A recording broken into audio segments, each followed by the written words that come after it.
And really, this is the frustrating thing. Like, there isn't anything about the Avengers game that really sells it other than that it's an Avengers game. If you were to rebrand all of these characters to something else a little more generic or just a spin-off character, I don't think anybody would be interested at all, and that's because the game itself doesn't look particularly interesting at all.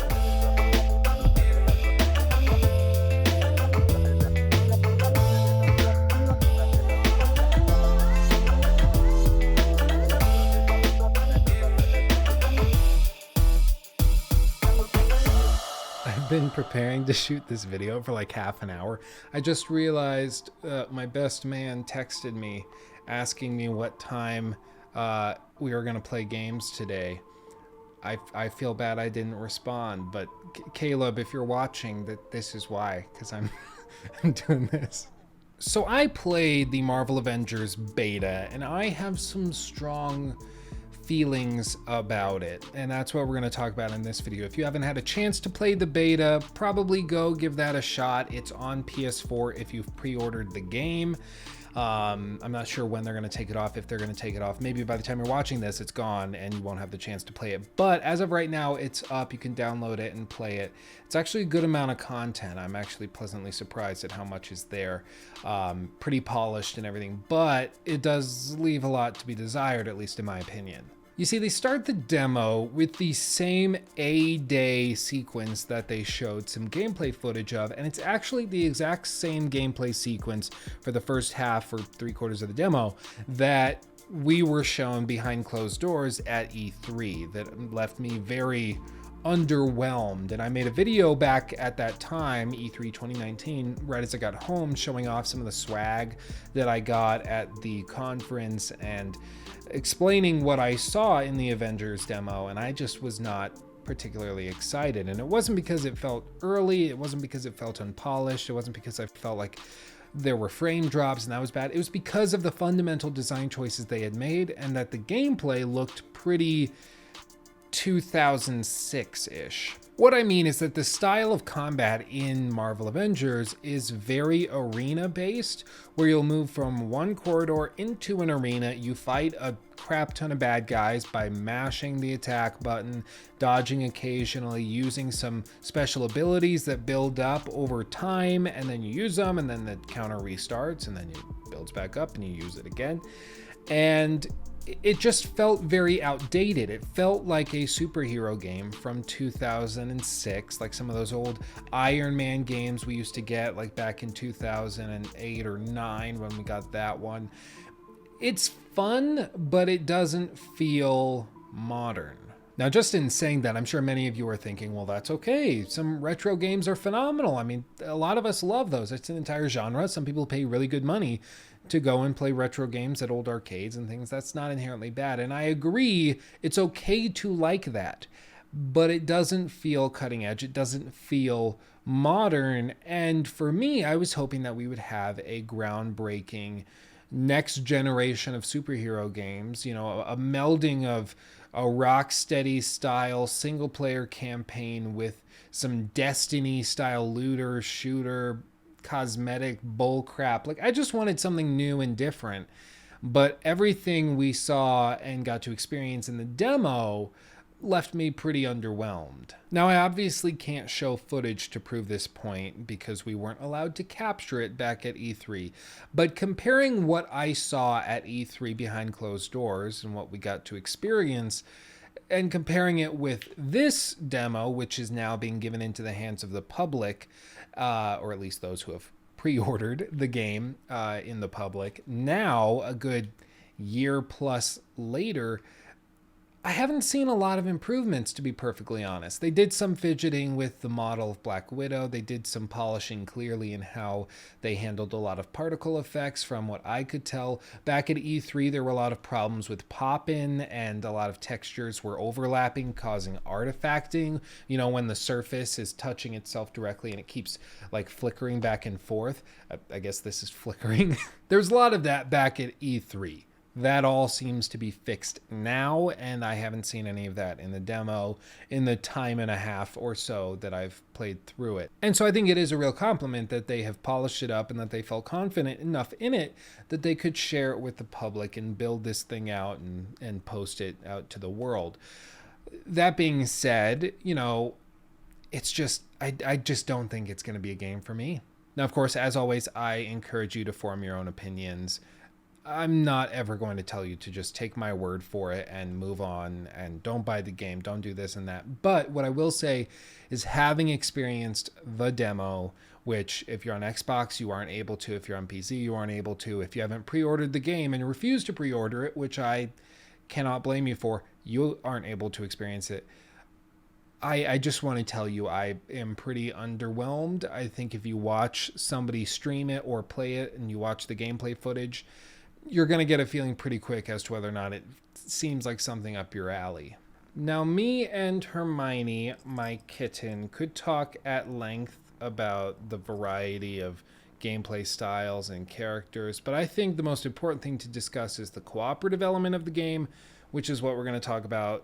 But first, I want to thank the sponsor for this video, without whom it would not be made. The BenQ screen bar is the revolutionary desk lamp that I am obsessed with. Its simple and elegant design allows it to sit right on top of your monitor, and using its asymmetrical optical layout, it can actually shine light down onto the desk without any glare off of the monitor screen. Furthermore, it also allows you to adjust the color temperature of the light itself, meaning that if you need to work late at night and you want to reduce eye strain as much as you possibly can, you can actually set the light to a much warmer hue to lighten the load on your eyes. The light itself is light, elegant, and blends perfectly in with the monitor itself once you're sitting. Seriously, I tune it out completely and forget it's there 99% of the time. There's a ton of reasons that you should look into this lamp for your desk at home or at work. I couldn't even list them all here if I tried, so if you want to check it out, head to the link in the description box below or the pinned comment also down below. BenQ is very generous in sending me this one to try out, and I'm not joking, I've been using it for months. I love it.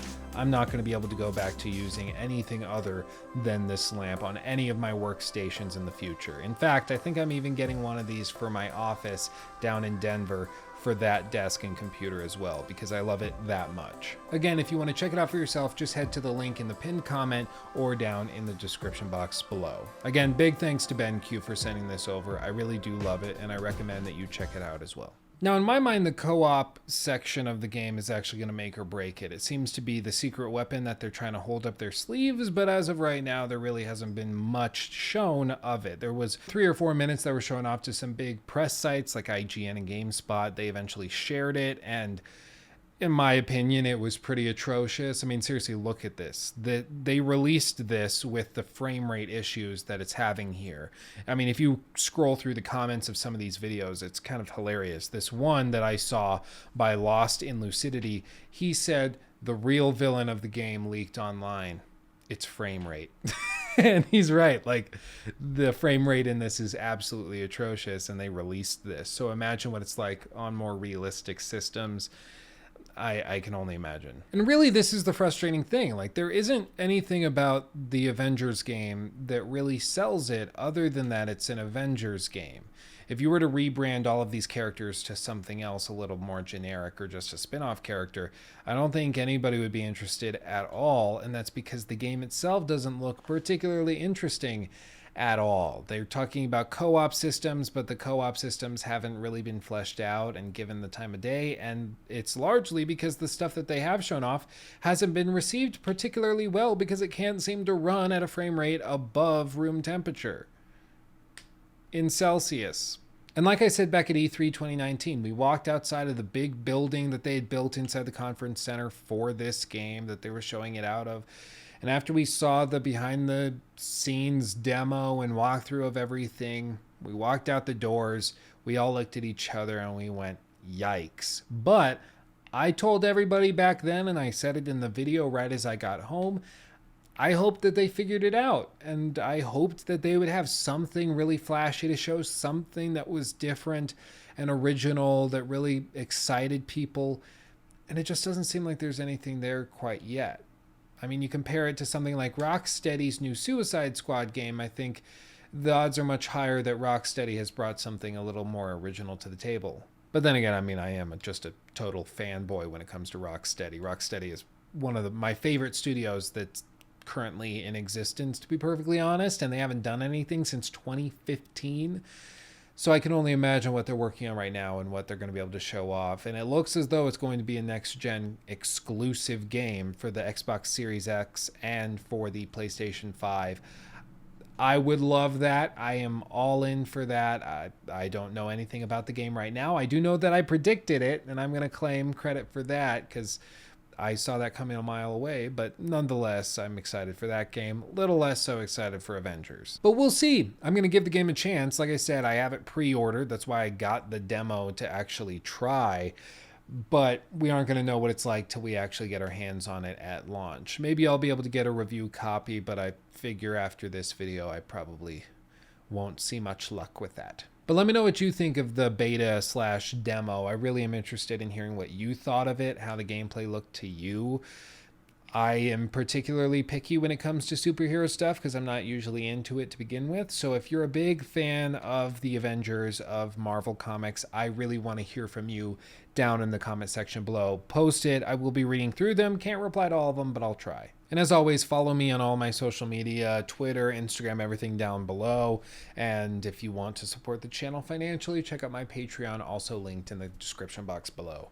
You don't have to, but I'd appreciate it. And so would my lizard who's hiding in the cage behind me. But that's all from me. I love you very much. I'll see you in the next video. Last of Us Part 2 critique is coming along very quickly. We're going to try to get it out as soon as we possibly can. It's just a behemoth that very well might be longer than the entire Lord of the Rings trilogy put together. But we're going to try to trim it down so it's more reasonable, but just be prepared. It's going to be a monster. I love all of you. Peace out. See you in the next video. Bye-bye.